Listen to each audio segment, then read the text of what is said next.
As you can see, if you begin to do some research, the numbers are very hard to come up with because of all the different programs in our government. Each of these programs to fight poverty has hired government employees to run them, and each of the employees, while doing the unneeded work, is being paid a good salary. Is this salary part of the welfare total? We don't know. I don't know. Do you know? Actually, it doesn't matter because we're paying for it all anyway. So let's use $20,000 per person for a total cost of welfare just to make it easier to see. $20,000 a year, you hand them a check for $20,000 a year because they worked. Actually, we're going to delineate a little bit better than that. If you made a job for each of them and paid them $16,000 a year in that job, you'd still have plenty enough to administer those jobs and pay for the material. Everyone would be working. It wouldn't cost us one penny more than we're paying now. On top of that, you would have a workforce doing something constructive every day. Do you now see why we're confused? It's like they keep saying they're confused because what we do is so strange. It just doesn't make any sense. The thing being hidden from you is the actual amount of money being spent on welfare recipients. How much money does a welfare recipient actually get to spend from all this government welfare programs and waste? Tell us the amount of money that is being used up by the government employee to administer the unneeded programs and subtract that out of the budget. That is how much the federal government is actually paying our people in need, and we do not even know how much cash they get. The government has determined that the poor are stupid and need to be given food and other things the government buy for them. Where does the government buy this stuff from? Are they healthy for the recipient that's stupid, if you will? There are not, those things may not be healthy, and the corporations want to get rid of them for a good profit. So what are they saying? They're saying the corporations are selling the government these things for the poor people, and they may not be healthy, and they may not be what they need, and they take away from the amount of money the government gives them in cash so that the people can make cash choices. But how much are we talking about? The whole system is rigged and crooked. You can see that.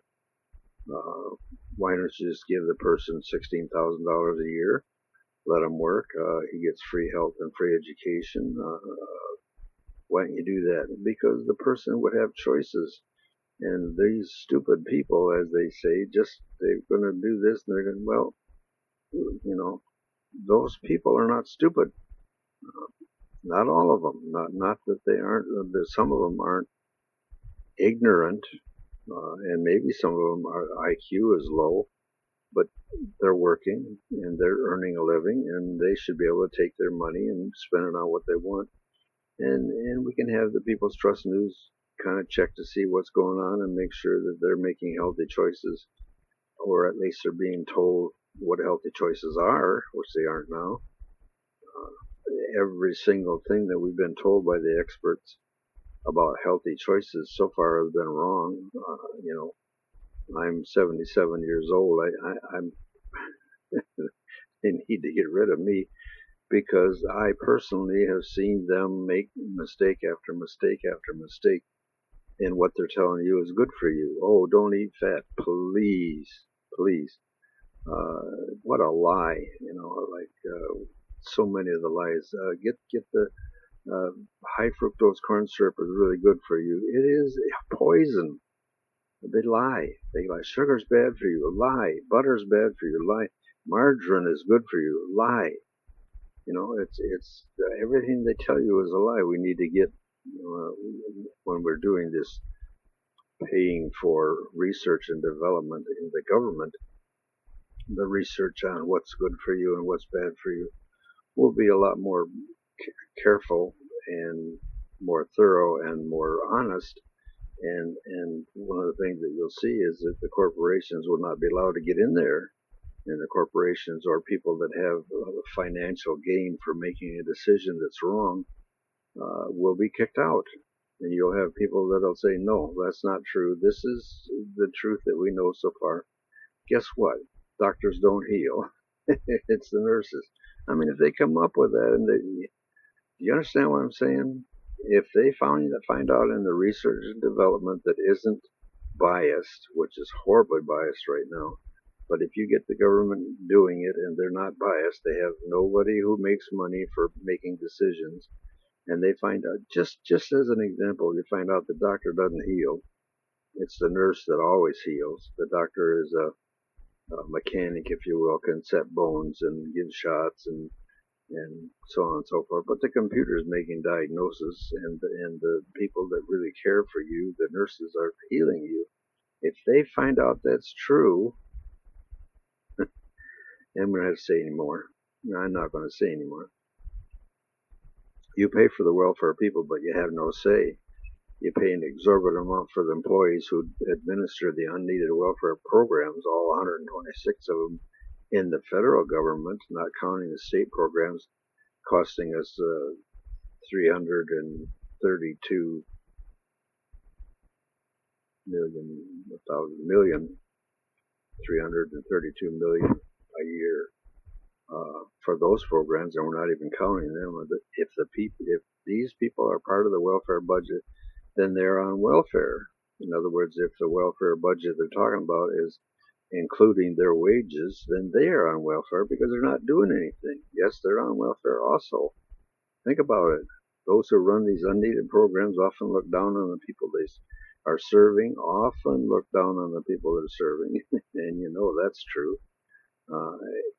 Not all of them. You know, you always have these people say, well, I don't treat them. Well, okay, not all of you. Just some of you, and it's enough of you that the people that are on welfare know that what I'm saying is true. They treat you like shit frequently. You would never treat people like that if you take away the welfare people that are being paid by the government and just hand them a check for 16,000, but not hand them a weekly check, and they're going to spend their money and they're going to make the decisions and they're going to do what it is they want to do, and that's the way it should be. And if they're really screwing up and killing themselves, you can say, hey, these are the foods you should be eating. We've done the research and we know. That doesn't mean that you're going to. It just means that you should. People make choices. They have to make choices. So all of a sudden we're turning around and saying, well, the welfare system is all wrong. Give them work, and give them pay, and let them go home and do what they want to do. At that point, you still have no say, except that you have the say of a lot more money is not being thrown away. What they're trying to give you a clue to is it's just like paying for TV programs, all of them and everything about them, but you have no say. What do they say? You pay for every single TV program that you watch. You pay for the production, you pay the people that work there, you pay for the material, you pay for everything, but you have no say.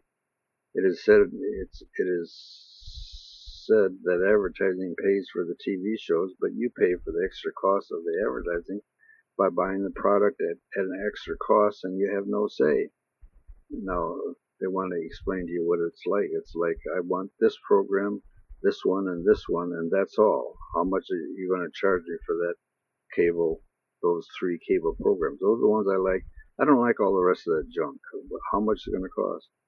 And the program provider says, you have to be kidding me. You have to pay for these 3 packages to get those 3 programs. What in the world is the matter with you? You pay for everything, but you have no say. Think about it. You get overcharged for everything so the people up there can make all the decisions. You are paying for it all, but you have no say. That is what advertising has done for you, to you. Now, that's the second one. They said you pay for it all. So they say, well, how in the world did that happen? Okay, let's talk about advertising for a minute. Edward Byrne Edward Bernays, Bernays, was a master of influencing and shaping public opinion who developed upon the idea, came upon the idea of the earlier social psychopaths and the work of his uncle Sigmund Freud in order to create a technique to manipulate the subconscious desires of the masses. What did they say? They said, here's a guy who is a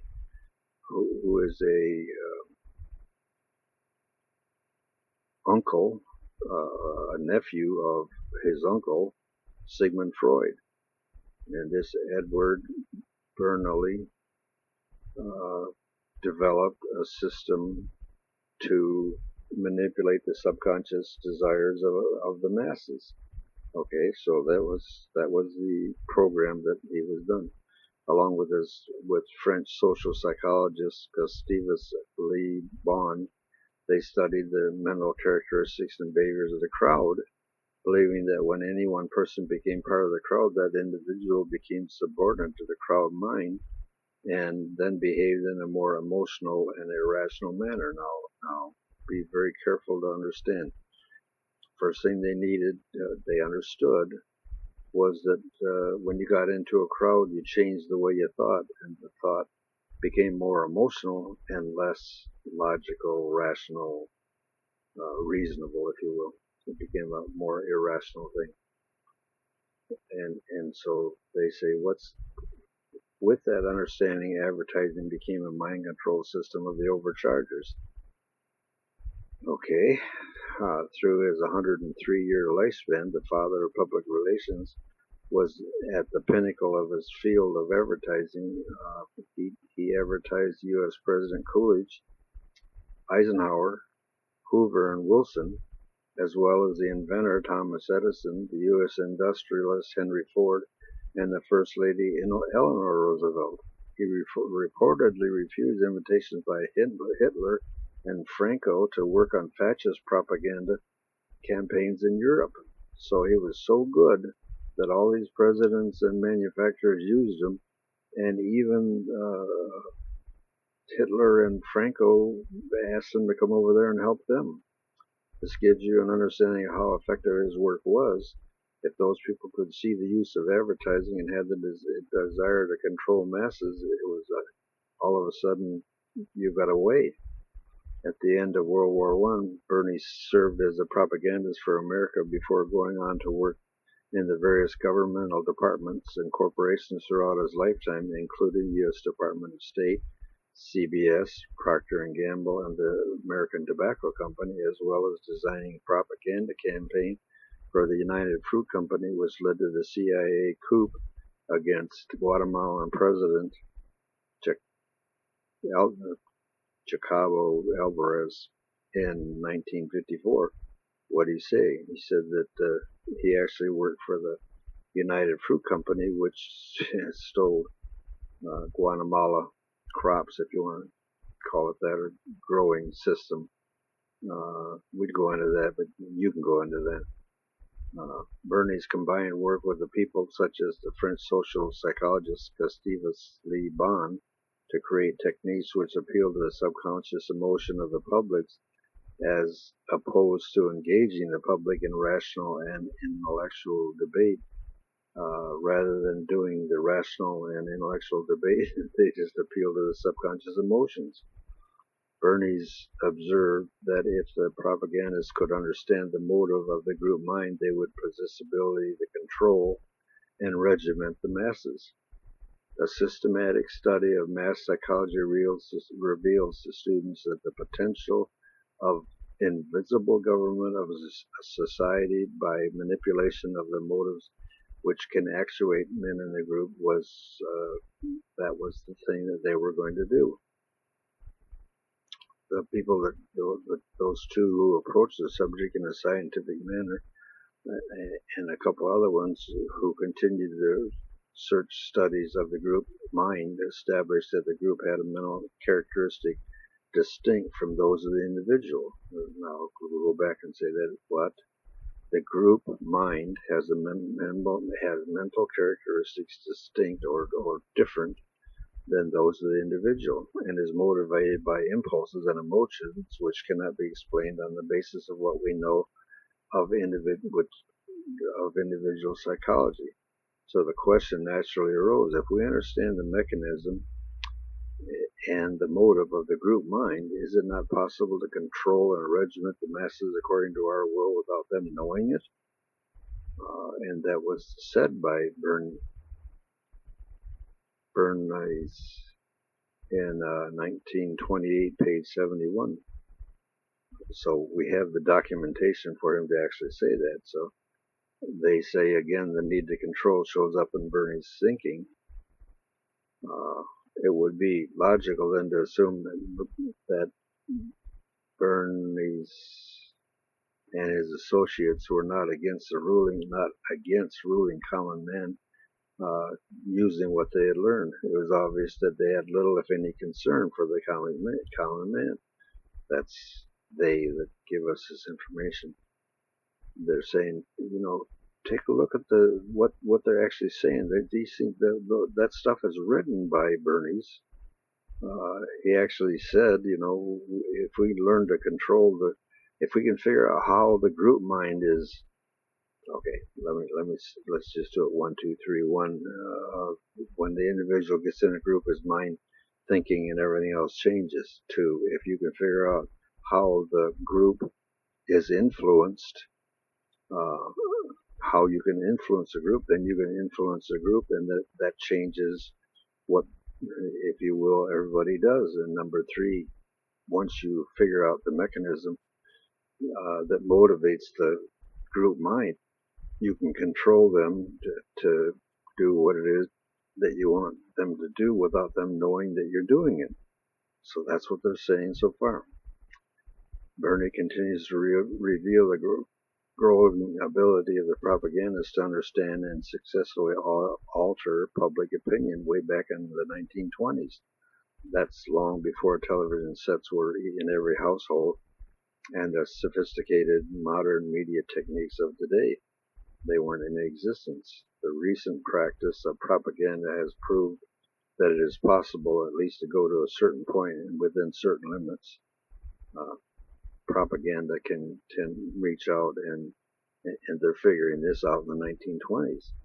Mass psychology is as yet far from being an exact science, and the mysteries of human motivation are by no means all revealed, but at least theory and practice have combined with sufficient success to permit us to know that in certain cases we can effect some change in public opinion with a fair degree of accuracy by operating certain mechanisms, just as a motorist can regulate the speed of a car by manipulating the gas pedal, if you will. And that's what Bernie said in 1928, page 71, page 72. 1928. Now think about that. How much further have they gone since then? 1928 till now? It isn't as though you have to think that they stopped doing research. The basic premise of Bernie's thesis is that humans are rarely aware of the true motivation and desires powering their actions, and if certain individuals can uncover the real desires of the mass mind, the public could be influenced and manipulated without their knowing it. Again, there's the without knowing it, which is what we've said all along. People do not believe that advertising works without knowing it. Without knowing it, people do not believe that advertising works. And here we're laying out for you where this came from. The study of mass psychology and herd behavior was an important area which had to be understood and intelligently manipulated if you're going to manipulate the public. The whole basis of successful propaganda is to have an objective and then to endeavor to arrive at it through the exact knowledge of public and modifying exact knowledge of the public and modifying circumstances to maintain and sway the public. Bernays, 1928, page 126. So again, 1928, they've already figured out that the successful propaganda, you have to have exact knowledge of the public and what it would take to modify the way they think. And then he goes on to say, but clearly it is the intellectual minority which needs to make use of propaganda continuously and systematically. Small groups of persons can and do make the rest of us think what the small group pleases about any given subject. That's Bernie's 1928, page 51. He's saying, but clearly, it is in the intellectual minority, the intellectual or the intelligent minority, which needs to make use of this propaganda continuously and systematically. That small group of people can and do make the rest of us think what they please about any given subject. And they that are given this say small group, like what, overchargers? Fortunately, there's the sincere and gifted politician is able by the instrument of propaganda to now understand that he said this too. Fortunately, the sincere and gifted politician is able by the instrument of propaganda to mold and form the will of the people. That's what Bernie said, 1928. Okay, now you understand the sincere and gifted politician? Yeah. Fortunately, the overchargers, by the installment of propaganda, continually mold us and change the free will of the people into what they want. Bernie reveals that the propagandists have to manipulate and control the public mind through understanding and techniques of managing the public. We're talking about manipulating the public mind. The conscious and intelligent manipulation of organized habits and opinions of the masses is an important element in a democratic society. What on the earth did he say there? The conscious and intelligent manipulation of organized habits and opinions of the masses is an important element in a democratic society. What on earth? And I'm quoting this 1928, page 37, 38. I'm quoting this. He's saying the conscious and intelligent manipulation of the organized habits and opinions of the masses is an important element in a democratic society. It's an important element to get rid of the democratic society. It's an important element for the overchargers to make us give them their money, the money that they want. Those who manipulate the unseen mechanisms of society constitute an invisible government, which is the true ruling power of our country. We are governed, our minds molded, our tastes formed, our ideas suggested largely by men we have never heard of. Whatever attitude one chooses toward this condition, it remains a fact that in almost every act of our daily life, whether in the sphere of politics or business, in our social conducts or our ethical thinking, we are dominated by a relatively small number of persons. That's a quote. A trifling fraction of our 120 million back then, who understand the mental processes and social patterns of the masses, are controlling all the rest of us, 20 million, and that was back then. It is they who pull the wires which control the public mind, who harness old social forces and contrive new ways to bind and guide the world. That's a quote from Barney's. And this was done by Steve Macmillan, a Scottish researcher a writer who founded the Analyst Report. If you go to the Analyst Report, you'll find Steve Macmillan was in there somewhere. So they come to the thing and they say that's the understanding of how advertising came about. That what you just heard was an understanding of how advertising came about. You have Barney's and those other people named realizing that they can influence the masses, and so they did.